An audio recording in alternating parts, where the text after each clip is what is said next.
Hi, this is Dan Runcie, founder of Trapital, and you're listening to Your Morning Coffee, your place for weekly insights on the new music business with Jay Gilbert and Mike Etchart. From the RIAA and other sources, the RIAA Mid-Year Report. We break it down.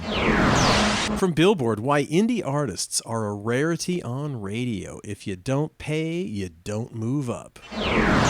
From Penny Fractions, why major labels and Spotify love fake artists. And another from Billboard, House legislation to get artists and labels paid for radio airplay gets companion bill in the U.S. Senate. Ooh, that's good news if that can happen.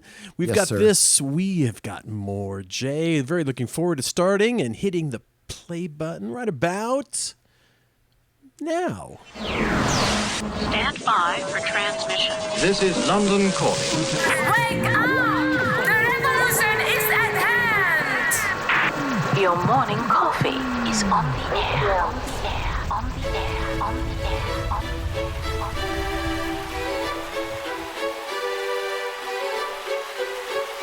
Standing by.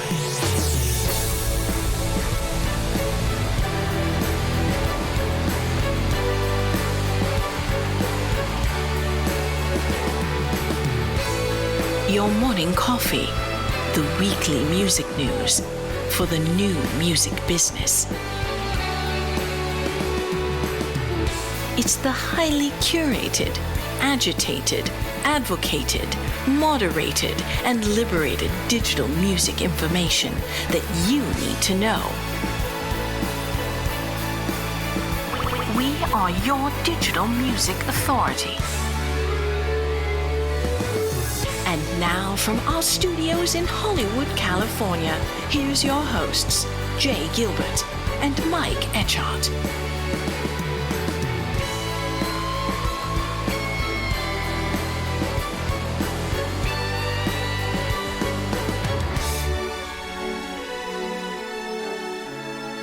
Jay, it is good to see you, brother. We are recording on a Sunday afternoon, way late for us. Yeah, this is rare for us. It is It's been a very crazy rare. weekend. You know, you had a lot of things going on. I was coming back from Dallas, Texas, of all places. Dallas, Texas. Yeah, that sounds like that was a good trip. It was a great trip. I went out and hung out with Ann Wilson and her band, the Amazing Dogs. They were playing a show with Jeff Beck and ZZ Top there in Dallas, Texas, and it was a lot of fun. Seeing ZZ Top in Dallas, Texas was probably pretty fun. You know, that's their backyard. All of those guys in Dallas, Texas, but you're absolutely right. Yeah, it was quite fun, and it was a quick trip. You know, I flew out Saturday morning, came back today, rushed in here to record with you, and I know you've been super busy too, but I'm just thrilled that we get to do this. Absolutely. And big thanks to Dan Runcie from Trapital for giving us a little intro there. Very nice. Yes, we love Trapital, the website and the newsletter. If you don't already subscribe, what are you waiting for? Yeah, exactly. What are you waiting for? And in addition to your trip to Dallas, I think, didn't you do something out in Denver at one of the universities out there? Yeah, I did a guest lecture with UC Denver. Mm-hmm. And it was a lot of fun. It's their professor is Storm Glure, who I've known for a little while, and I've done his classes before. Very insightful. These college kids, they're really sharp, and they asked a lot of great questions, and they were very prepared. And speaking of Colorado, you know, my daughter graduated from Colorado State, and I'm going to go out the first week in December and do a guest lecture with Colorado State University. They have a great music business program, and I'm really excited to go out there for that. That'll be fun. That'll be way fun. Check in on your kid. By the way, the guy who is the traveling machine over this last week, and just a heck of a groovy dude, that's Jay Gilbert. I get to do this every week with Jay. He's the co-founder of label and artist services company Label Logic. He is the curator of the weekly Your Morning Coffee newsletter and a former executive with Universal Music, Sony Music, Warner Music, and Fox Home Entertainment, and just a man on a mission. Thank you so much. And my brother from another mother sitting across from me. You can't see him, but thankfully I can. Mike Etchart, longtime host of Sound and Vision Radio, formerly of SST Records, Warner Music Group, Capitol EMI, and Universal Music. And the go-to guy for me when it comes to documentaries, and we got a couple that are coming up. You just saw the one from Creedence Clearwater Revival on Netflix. I haven't seen that yet. What's your review? Great. What's your take? Yeah. Oh, it's fantastic. So this is a live show they did back, it's either 70 or 72, I've forgotten now, but it was a concert they did at the Royal Albert Hall. And so it's kind of a semi-documentary, but it's mostly the live performance. And man, they were a great band live. Unbelievably tight. And very, you forget, you see that it's a very basic setup. I mean, they sound so tight. And, they're not a jam band. Creedence Clearwater Revival were a very concise group. They had, there's songs, if you look at some of those singles, and they had fantastic songs. They're like 2 minutes and 40 seconds. They're really fast, and they play like that, but they've got so much energy. And Fogerty's such a great singer, and oh my God, they just sounded great. But it's funny to see, we're so used to the big extravaganza concert shows, and right. There they are on this stage, and there's really no backdrop, and it's no video screens, and they're like just no pyro, nothing, and but they sounded fantastic, and they hadn't really gotten. This was kind of around, I think, one of their first trips out of Europe, and Jeff Bridges narrates it, and oh, cool, yeah. So I think this had been sitting around in a vault for a long time, and so anyway, it was great. I will check it out. Great, worth watching. Yeah, I will definitely check that out. Speaking of documentaries, we talked a little bit about the Cream magazine documentary back, and I was such a big fan of Cream magazine when I was in high school. I used to ride my bike, a few miles to the 7-Eleven. I knew when it was going to be dropped each month, and I would pick it up and then ride home. And the photos were really great. And remember, we didn't have MTV or the internet back then, and so that's how you kind of kept in touch with your favorite artists. And I was just such a big fan of Cream magazine back in the day. Anyway, I had the opportunity to speak with their CEO this week, and the reason for that is because they're relaunching the magazine after 33 years. Love an it. Actual, print magazine. Love so I was really curious why. So I asked their CEO, John Martin, and let's roll the tape. This is what he said. All right. John, thank you for joining me. It's been 33 years since America's only rock and roll magazine was available, but it's back. How did that happen, and what can we expect from Cream magazine going forward? So J.J. Kramer, who is the chairman of Cream and also the son of the founder, he made the documentary Cream, America's Only Rock and Roll Magazine 2 years ago. And coming from the success of that documentary, the enthusiasm that he saw in the world for Cream, he realized that it was time to bring the magazine back. He probably always wanted to bring the magazine back, but then we really got down to business. And as to what to expect in the future, you're going to see coverage of new artists, you're going to see coverage of artists from the classic era of Cream, and you're going to see coverage of artists from the era Cream missed, 1989 to 2022. But, very much, this isn't a nostalgia play at all. You're seeing a lot of representation of the best new roll artists who, quite frankly, don't have as many outlets as rock and roll artists had in the 70s and 80s, and that's why Cream's back. Great stuff, Jay. Boy, that's I mean, we've talked about this before.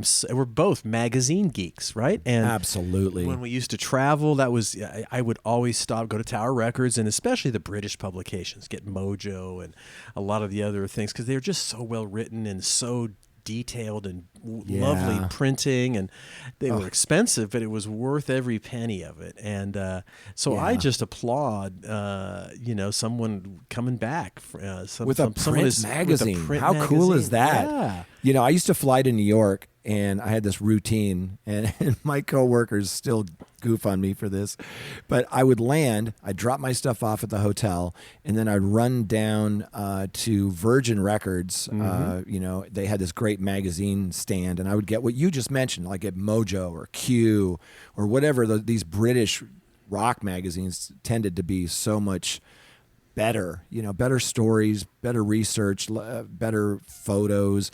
And then I would go across the street to Olive Garden, and they had a bar downstairs, and I would sit at the bar and talk to the bartender, and I would read and like maybe have a little spaghetti or something, but I'd be sitting there at the bar talking to the bartender all night about music.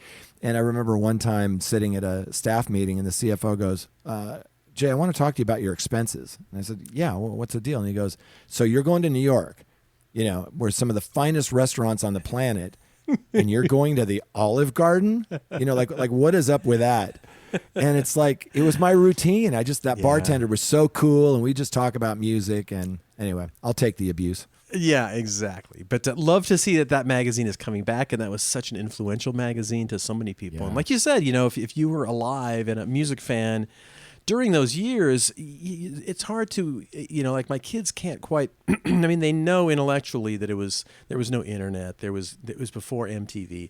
But, you would look at album covers, and I think you've mentioned this before, and maybe you'd catch a band on the Midnight Special or on Don Kirshner's rock concert. And, that was the closest you got to seeing these bands, what they looked like, what they moved like, how they pulled it off. And, and Cream Magazine and Circus and those were the Hit Parader. Those were kind of your entree to getting a glimpse. And I didn't miss an edition of any of those magazines when they came out. And I was mentioning to you one time about my first real like big concert was Cheap Trick opening for Kiss, and the night before the concert I had this Cream magazine, and it had an article on Cheap Trick. And you'll remember Cream is pretty, snarky. Yeah. And kind of funny. And it was right before an article on Kiss. And so it kind of set the stage. And then the next day or next night when I saw them play, to your point, I had never seen either one of those bands move before. Yeah. And it was shocking to see, especially with Kiss, with the makeup and the outfits and the pyro and all of that stuff. Nothing prepares you for that when you see photographs in magazines. Now, today, you can go on and see what they ate for breakfast. You can see them do everything. So that mystery is gone to a lot of it.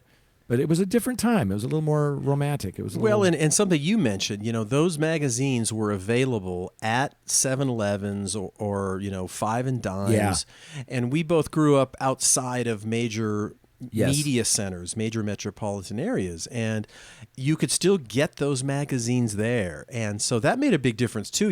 If you grew up in LA or New York or Chicago, you might have been able to have a little bit more resources and more opportunities to maybe kind of see media with bands like that. But for us, it wasn't that case. Yet we could still go to 7-Eleven and pick up all of those magazines. So that's right. It was so fun. Yeah. So, anyway, cool. Jay, hey, you know what? We get to do this every week, but boy, we could not do it without the lovely sponsors we have. So I'm going to let you start because we're very appreciative of that. Your Morning Coffee podcast is brought to you by our friends at Bandzoogle. Built by musicians for musicians, Bandzoogle is an all-in-one platform that makes it really easy to build a beautiful website and EPK for your music. We've done it. All the features you need for a professional website, hey, they're all built in. Hosting and a custom domain name, dozens of fully customizable design templates, tools to sell your music and merch commission-free, that's important, commission-free crowdfunding and fan subscription features, mailing list tools to grow your fan list and send newsletters, social media integration, and live support from their musician-friendly team 7 days a week. Your Morning Coffee podcast listeners can go to bandzoogle.com and you can try it for free for 30 days. Just use the promo code MORNINGCOFFEE, all one word, and that'll get you 15% off your first year of any subscription. That's bandzoogle.com, promo code MORNINGCOFFEE. And the Your Morning Coffee podcast is also sponsored by Hypebot. Since 2004, Hypebot has chronicled the new music industry and the trends and technologies that are changing how music is discovered, consumed, marketed, and monetized. It is edited daily by founder Bruce Houghton with help from Alana Bonilla. Hypebot and sister blog Music Think Tank are published by live music discovery and marketing platform Bands in Town. And yes, Bands in Town. Over 65 million live music fans trust Bands in Town to get personalized concert alerts, recommendations, and messages from their favorite artists. It is the #1 artist service platform connecting over 550,000 artists with their superfans. Managers, labels, agencies, and artists access their own dashboard to manage and promote their tour dates across all platforms. So big thanks to Bandzoogle, Hypebot, and Bands in Town. We appreciate it. Absolutely. Yeah. Well, Jay, what do you say we jump into this first story? This is from from the RIAA and, of course, other sources. This is the RIAA mid-year report. Yeah, and just for those who don't know, there's a couple of reports that you and I cover every 6 months. Mm-hmm. The RIAA, which we're doing today, and that's U.S., and then the IFPI, which we'll be covering here soon, and that is global. So we're just taking a look at U.S., and there were several stories that I put in your morning coffee this week. First of all, I put the link to the PDF for the RIAA mid-year report, and it's fun to look at it and see how things are changing and growing and see their charts and graphs. But I always love the stories that come out right afterwards, where people tell you what they pulled out of it. And I listed 3 stories this week: one from Music Business Worldwide, one from Variety, and one from Billboard, because they all had a little bit different take. And the first one I'm just going to touch on really quickly is the one that Glenn Peoples wrote for Billboard. The headline was, "Streaming is growing, just not like it used to. 5 takeaways from the RIAA mid-year report." And he talks about how sync revenue is way up, and sync is when you get your music placed in film, TV, games, that sort of thing. CD sales are slipping. We'll talk about that in a second, because there's all this talk about a resurgence in CDs, and yes, there has been, but it's dropped a couple of points. And then ARPU, average revenue per user, you and I love that acronym, ARPU yes, is down a little bit. And subscriber growth, although it's still good, it's down a little bit too. Yeah, interesting. Yeah, it's well, let's jump into it. This is a mature business, and we see this a lot. And what's interesting, as we've talked about a bunch of times, is that for the most part, unlike any of your movie subscriptions, unlike anything else, almost all of the music subscription services have not raised their rates. And it's, you can't expect ARPU to go up if nobody is raising their rates. And it's getting to me where it's getting to a point where it's almost weird. It's like, what's... Well, I think we're going to see that change. And there was only one slight raise in prices. Spotify raised its family plan price from $14.99 to $15.99 back in April of 2021. But other than that, there hasn't been much. Amazon raised the price of its Amazon Music single device plan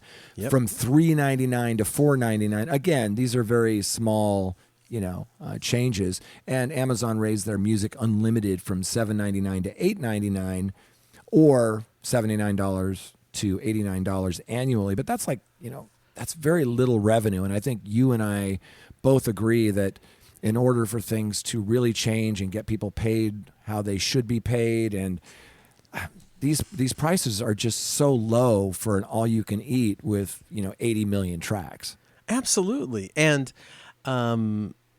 as we've kind of talked about, I'm quite sure. Like, I think when it comes to video and movie services, it's getting to the point, obviously, where you have to make some choice. You have to make some decisions. You can't have them all.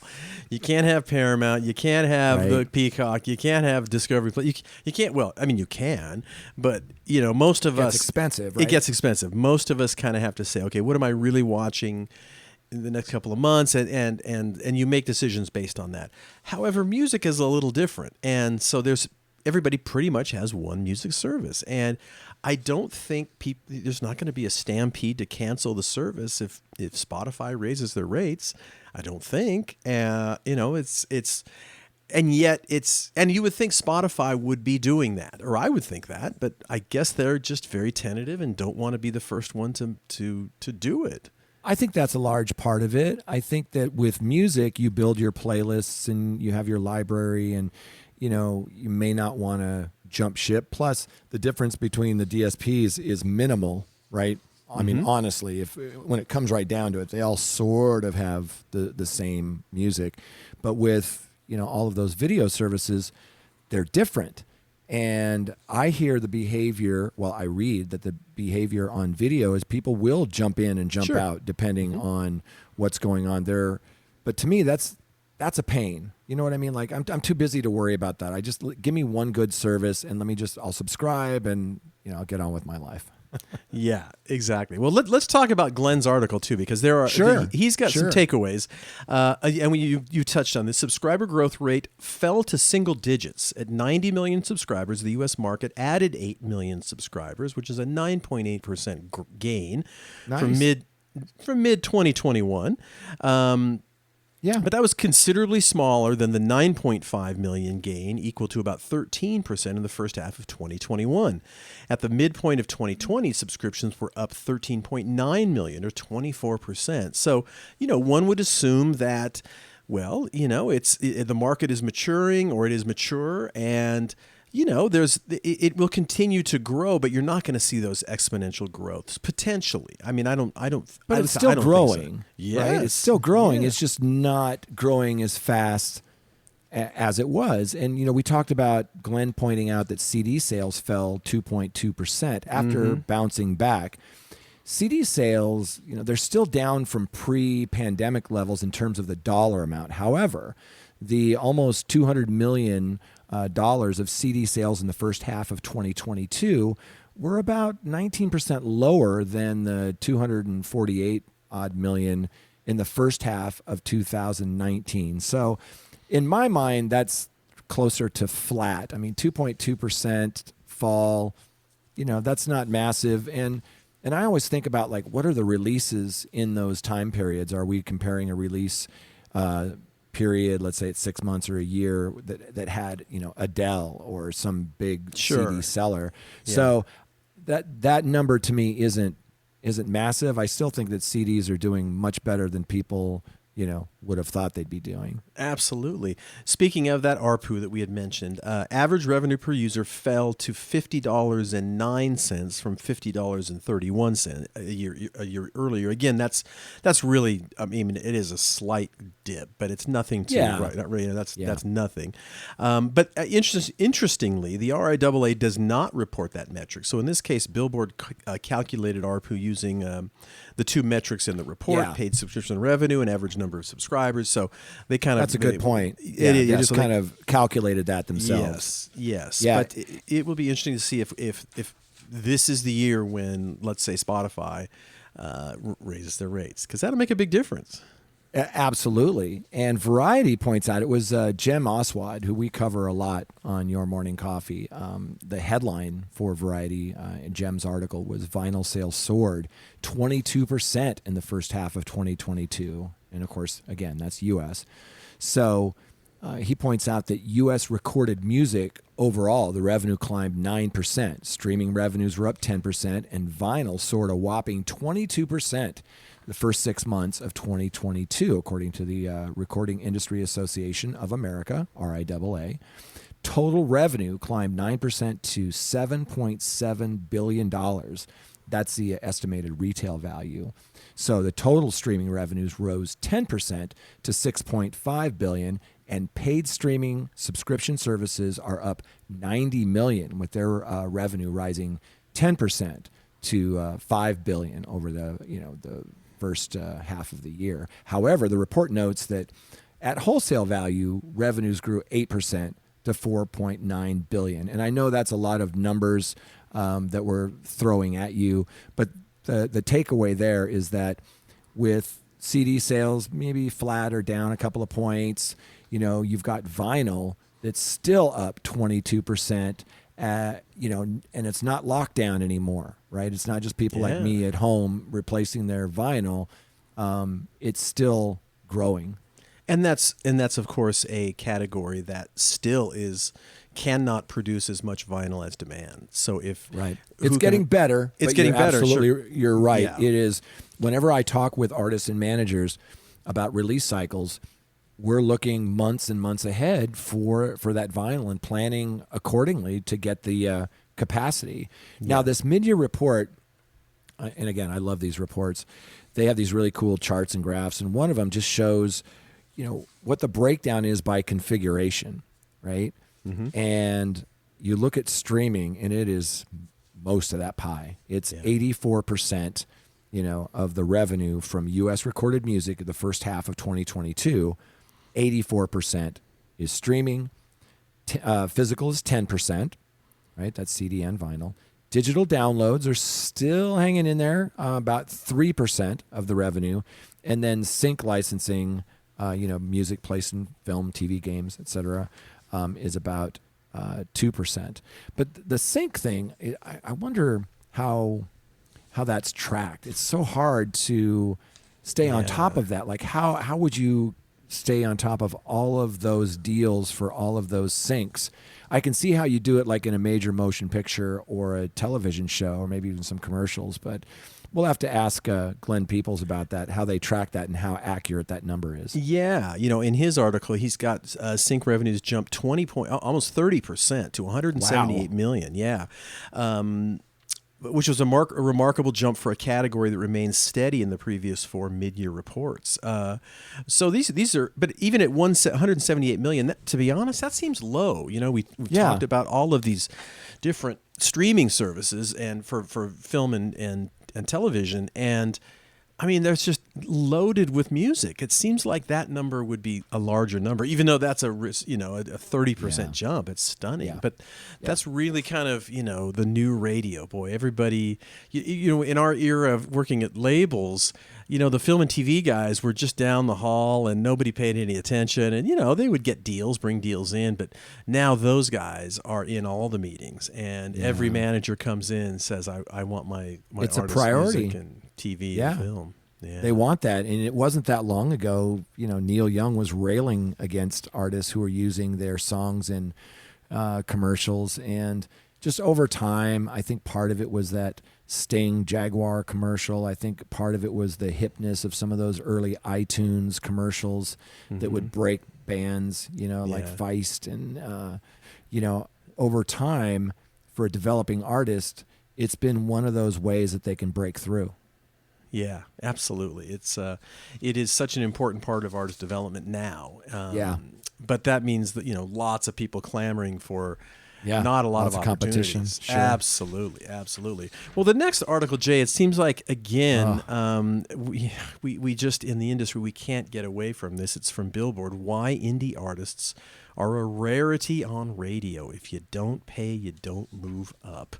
And this is a lot of buzz on this, Mike, this week. I got a lot of phone calls and talking, because I'm running a couple of radio campaigns right now, and there are people that I work with that took exception to this.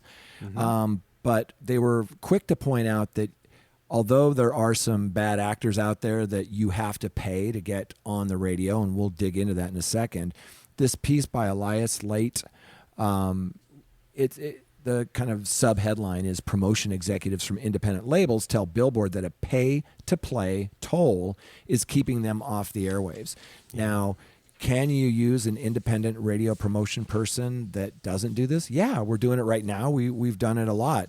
This isn't every indie radio station, but what they're talking about, there are some key stations, and what they do is they use an independent radio promotion person. We've talked about this a lot.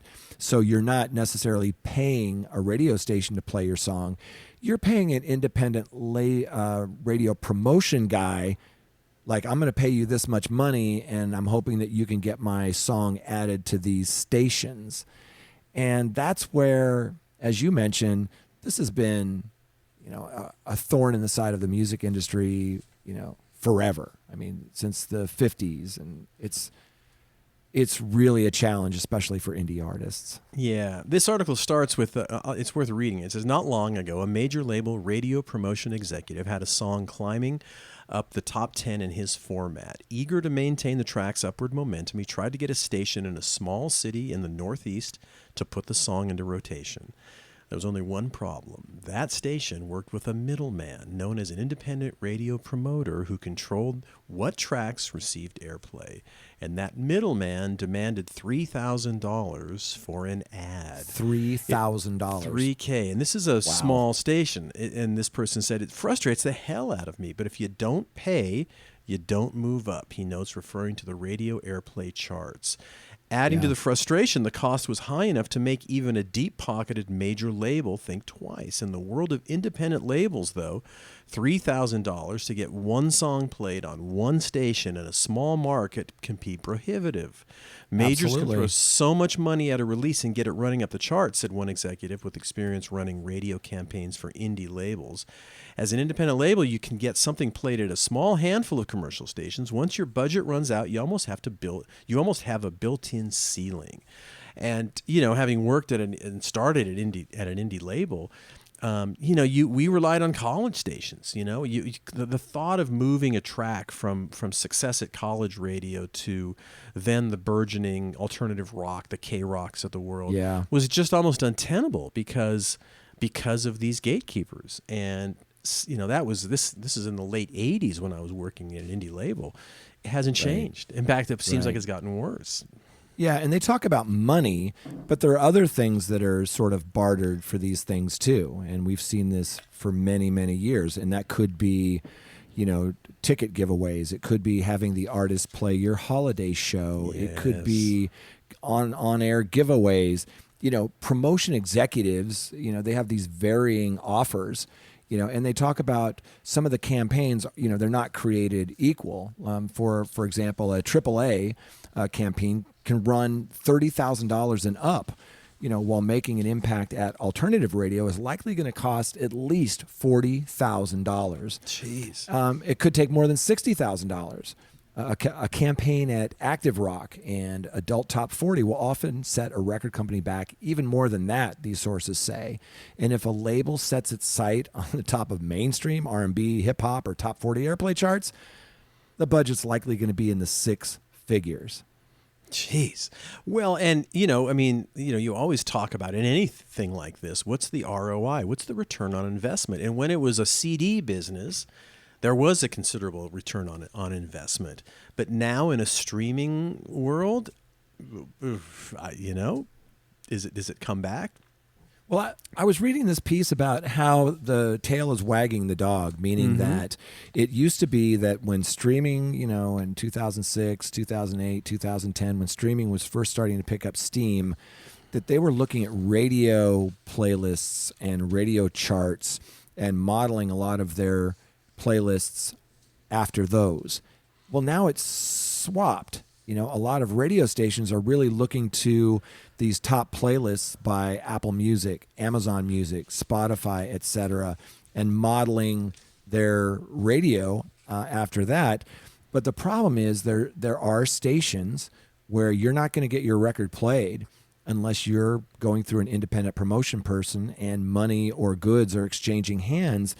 And I know that every so often there's a crackdown. There was in the 50s, there was in the 60s, there was that Spitzer thing that happened a while back. And it seems like it's cyclical that there'll be a pushback against it, new rules set, but then it kind of comes back. Yeah, it sure does.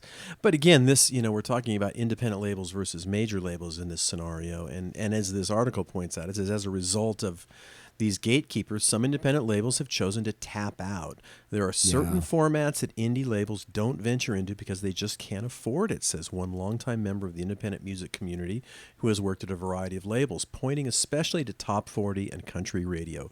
Most independents I know have just given up. The airwaves are designed not to be built for all, adds one frustrated promotion executive who works at an indie label. You can only come to the table if you're spending the right amount of money and you know the right people. And that's just a bummer. But I mean, it's not surprising. Again, when you've got so many or so few slots, on a given radio format, if you've taken Econ 101, it's supply and demand. And if the supply is low and the demand is high, you will have the introduction of costs. And high costs is that. And it's funny, when I worked at Giant Records. So I went from SST to Warner Brothers and then to Giant. And that label at the time was really focused on on pop radio, basically. And it was eye-opening to me because, especially coming from Warner Brothers, which is very artist-oriented, and they certainly had a promotion department. Van Halen at the time, that was the Sammy Hagar Van Halen. Those records were going, moving over to pop radio. They had a lot of stuff, but by and large, that was not what you would call a label that was focused on pop radio. Giant at the time was, and boy, it was interesting to watch because I was there not on the pop side. I was brought in to be an alternative product manager. But I would observe the meetings and hear how much money was spent and the plans. And at the time, the president of Giant was the late Charlie Miner, who came over from A&M. And boy, that guy knew how to sling the money around and how to get, he knew every radio he knew every radio programmer at Top 40 Radio across the country and had a relationship with them. And oh my God, to see that guy work, it was unreal. But it was just a culture shock for me, coming from sort of the alternative side of things, to see that work. And the indies can't compete on that level. In this article, they point out that 85% of the tracks on Billboard's year-end 2021 radio songs chart, 85% are from major labels, right? And that's why. But also, let's talk about, this is illegal, right? Let's not mince words, because the airwaves belong to the public, and you can't pay for placement. Well, let me rephrase that. You can pay if it's disclosed that this is a paid placement, right? And then that's the difference between what we call payola, which is that, paying for something on the radio, and what we've dubbed as playola, which is when somebody pays to get something into a playlist. And that's why there's so much gray area there, because those aren't public airwaves. And is it unethical? Is it a little sketchy? Sure. Is it illegal? I'm not a lawyer, but it doesn't sound like it is, at least not yet. So I know this is going to come to a shock to you, Mike, but there's some sketchy dealings when it comes to getting things played on the radio. I'm sorry, in the music business, you're saying there's sketchy dealings? Well, yeah. Whoa, gee, Jay. I know. It's an eye opener. I didn't know that. And it makes me feel bad for all these indies, because let's face it, there's some amazing music on these indie labels. Oh, of course. Just amazing music. And it's not getting its fair shake at radio because it can't compete, on paying those kinds of prices. And then some of the majors own a piece of some of these digital service providers like Spotify and Deezer. And so they're maybe at the front of the line when it comes to that.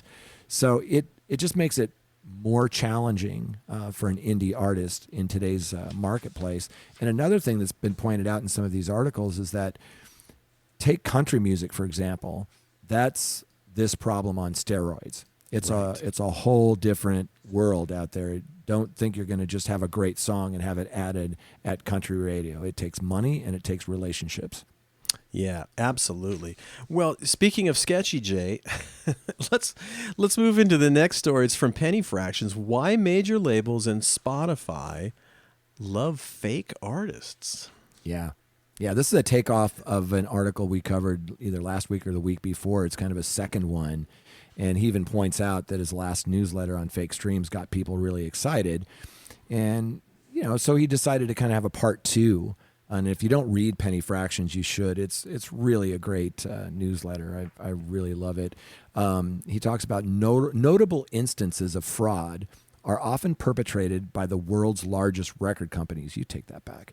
So if it's such a problem, then multi-billion streaming companies should invest more resources into addressing it. However, much of the industry narrative leans on blaming quote-unquote pirates and other small-scale perpetrators that are operating on the margins of the overall system.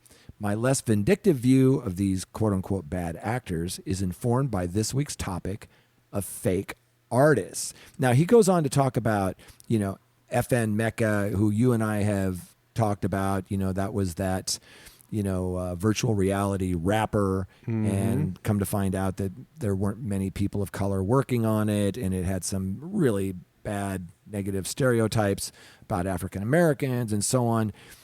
I don't really look at that as a fake artist, because there are real artists behind that, writing, recording some really great music. You might even think, is Gorillaz a fake artist? I don't know. I tend to look at that situation a little bit differently than some of the problems that he goes into in this article, like when a streaming service will load up their service with, their own kind of commissioned music for new age or chill or whatever music, and load up those playlists with their own sort of commissioned music. To me, if it's not being disclosed, there's something a little sketchy about that. Well, and it's the other kind of shoe to drop, or the other side of that. When you have these commissioned artists, oftentimes they're getting, or those the rates they pay to those artists are less than typical regular rates, and so it's like, oh, God, really? So maybe they own the artist, or they own a piece of it, or the company. Sure. Like, remember that there was that company, Epidemic Sound. Music Business Worldwide did a piece that they claimed that Spotify was filling up some of their most popular playlists with music composed by artists on Epidemic Sound, and who shares investors with Spotify, and agreed to provide them with music at a discount, to your point, to help Spotify control its costs when paying out to music rights holders. So, yeah, I mean, I've heard, not to pick on Spotify, but I'd heard this at DSPs, that there is music that's being loaded up, just like this, Epidemic Sound issue. Yeah, it's just, well, again, we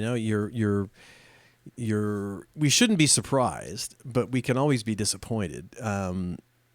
It's just, but this is the business, right? When you always have that cross section of commerce with art, and when you have a limited amount of outlets with which to get that stuff out, we run into this, whether it's paywall on the radio, or whether it's playlists, or whether it's these kind of AI artists or things like that. Everyone's looking to grow their profit. They're looking to to figure out ways to be more profitable in this case, or to promote their artists. And we shouldn't be surprised, but right. I am always more disappointed, because we got into this business for the love of music, and you and I came from a very classical, not classical music, but a classical artist development departments and experiences as we were going up. And so I tend to look at these, to me, the music business should be about artist development. And when you have these artificial artists, or it bums me out. I don't know what else to say. I wonder if some of it could change with the FPR, fan-powered royalty, which is a user-centric model. A lot of people are telling me that should be the wave of the future, and could really help with some of these problems. We talk about, the UK has this Competition and Markets Authority, and they had their study on streaming, and that included a couple of stats about playlists. And we've talked about this before. A playlist is not a marketing plan. Mm-hmm. And there's this misconception that should be your target, are these DSP curated playlists.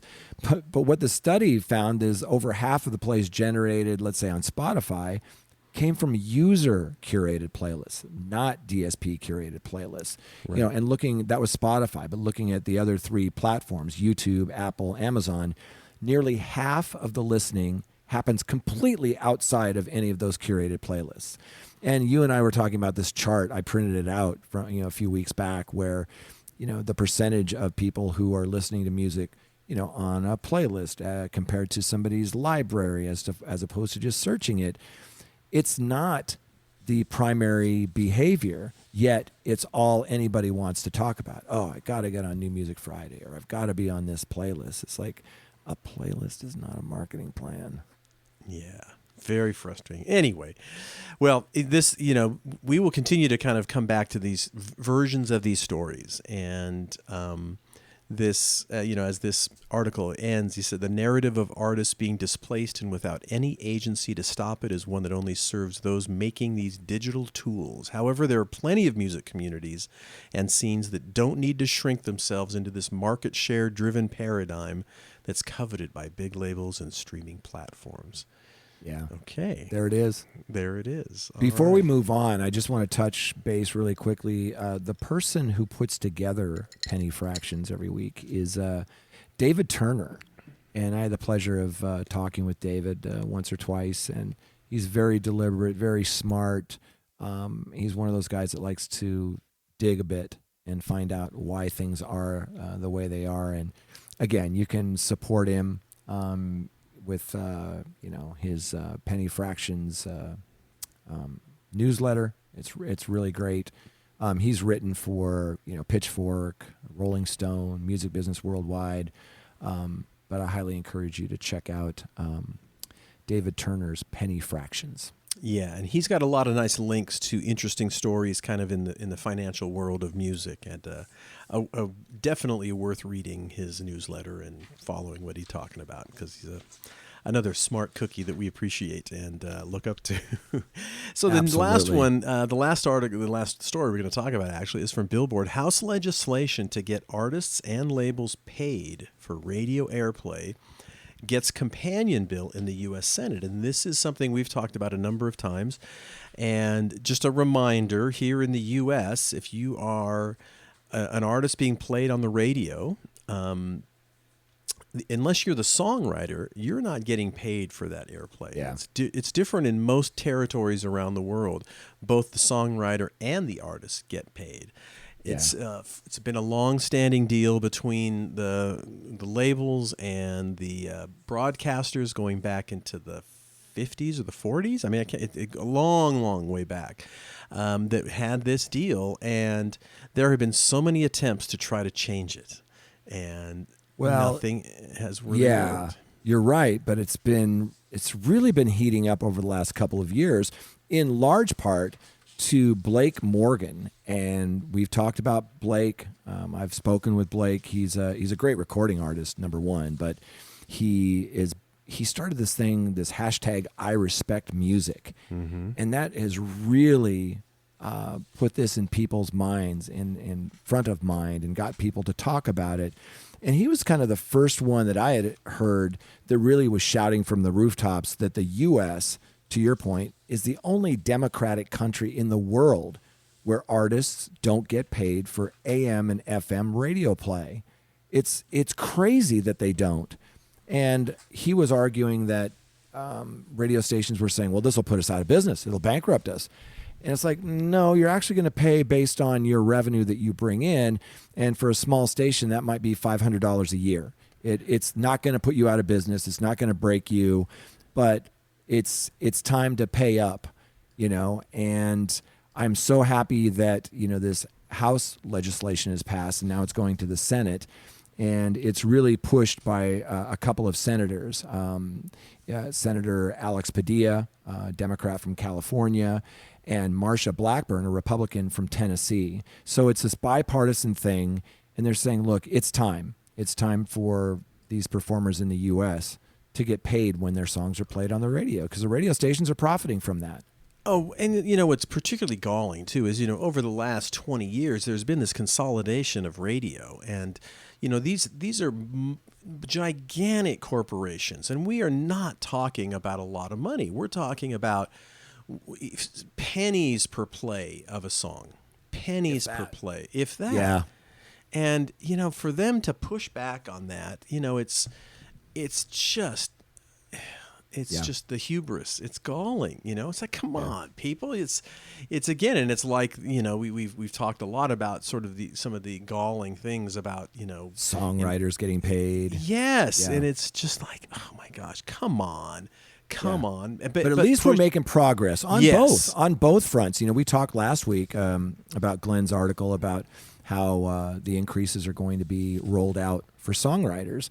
Well, now, if this happens, this is going to be a big change in an industry that has notoriously not changed since piano rolls 100 years ago. That's right. Unlike satellite and online radio, right, and streaming services, put those aside. Satellite, online radio, streaming services, that's different. But AM/FM stations, they pay only songwriter royalties when for the music that they broadcast. So this new legislation, it's easy for you to say, would establish a fair market value for radio performance royalties in the same way it has been on those other platforms. So it's not like they're trying to put anybody out of business. They're looking for a fair alternative, but one where these artists are paid. Yeah, and it doesn't seem like it's asking too much. And again, we really are talking about pennies per play. And but that doesn't stop. In this case, the NAB president and CEO Curtis Legite said that the imposition of a performance royalty would greatly damage the decades-long relationship between recording artists and broadcasters. Opponents so of these paying them money is going to damage the relationship. Right. Okay, I just want to make sure we're on the same page. Exactly. So it's I hope that they can get this through, because we are so behind the rest of the world on this, and it's really it says here in a statement on the Senate bill, this same chap, NAB President Curtis Legite, said the NAB remains steadfastly opposed to the AMFA, which disregards the value of radio and would undermine our critical public service to line the pockets of multinational billion-dollar record labels. NAB thanks the 250 bipartisan members of Congress, including 28 senators and a majority of the House, who instead support the local Radio Freedom Act, which recognizes the unique benefits that radio provides to communities across the country and opposes inflicting a new performance fee on local broadcast radio stations. Okay, all right. Let's as we end this thing, let's take the other side of that, and let's let Mitch Glazer, who's the chairman and CEO of the Recording Industry Association of America, RIAA, who we just talked about. His point was this American Music Fairness Act takes a smart, calibrated approach towards solving a decades-old problem in the radio industry. It will finally ensure that recording artists and copyright owners are paid fairly for their work, regardless of the technology used to broadcast it, while carefully protecting small and non-commercial stations to preserve truly local radio our communities depend on. So there, we've been fair and balanced on both sides. We absolutely. We pointed out each side, and I'm just thrilled that a lot of these issues that we've talked about are now being debated, and they're being talked about, and that's a healthy thing for our industry, whether it's paying the songwriters what they should be, whether it's paying for radio airplay.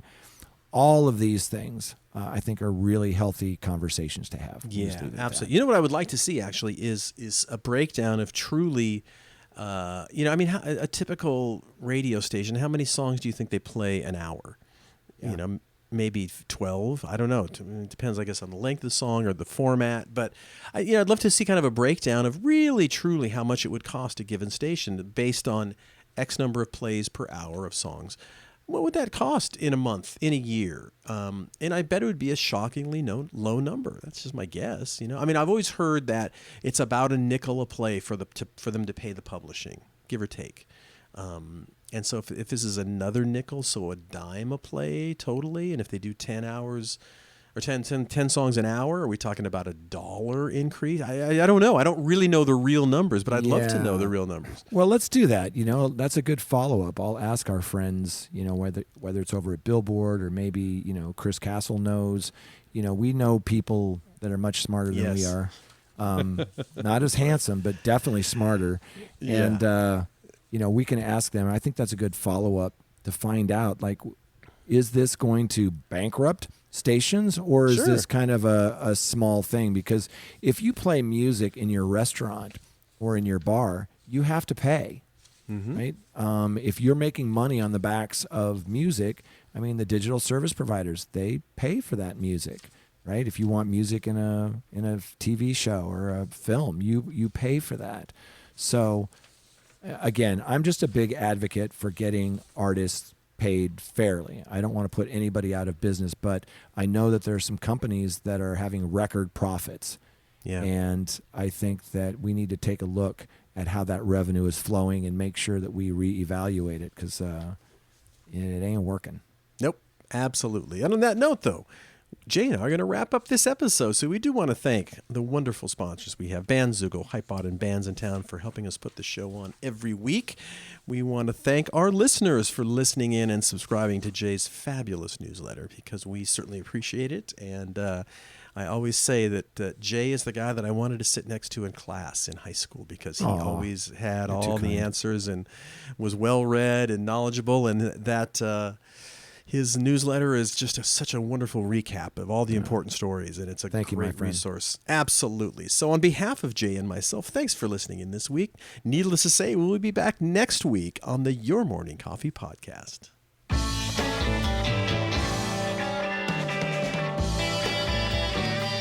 You've been listening to Your Morning Coffee, the weekly music news program for the new music business.